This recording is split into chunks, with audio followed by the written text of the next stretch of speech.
Hello, this is Chris Cowan, and this is my video for Enhancement 4. Here's my site. I guess I can type this in again, or I'll just do a new window.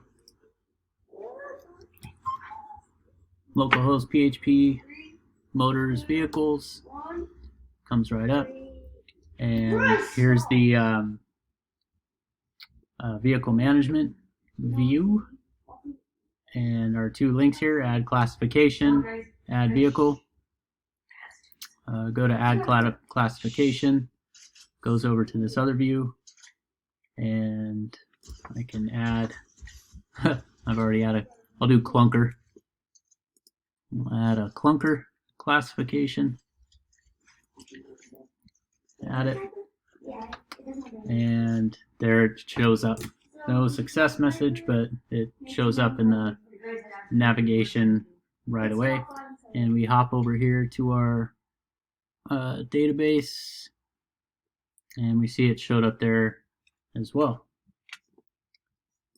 And go back to the website, and we want to add a vehicle. Oh, why don't we do this before we leave classification?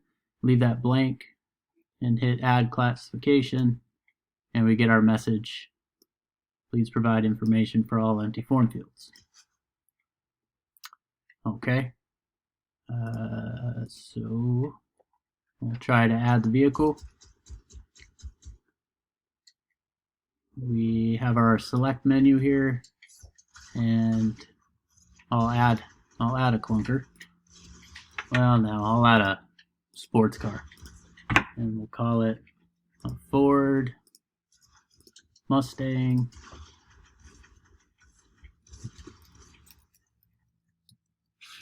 It's so fast.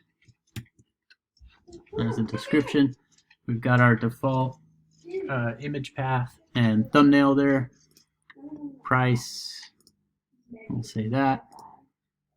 Two of them in stock, and they're blue.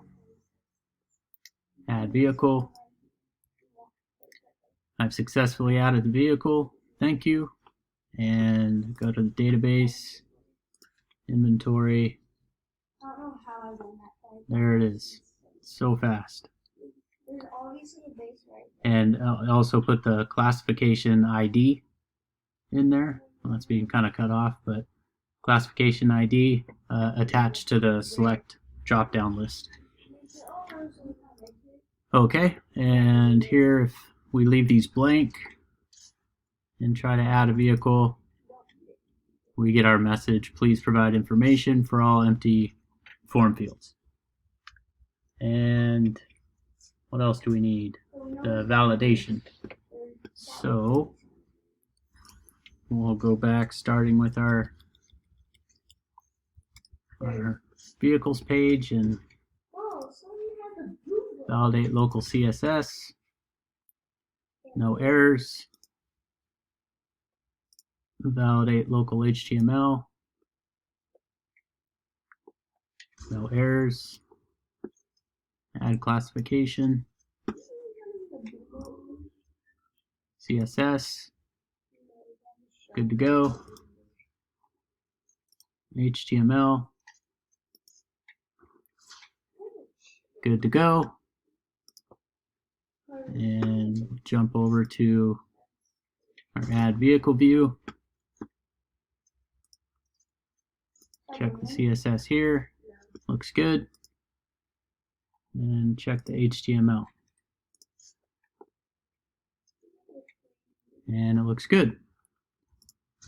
And I think that's it. Fun assignment. Thank you.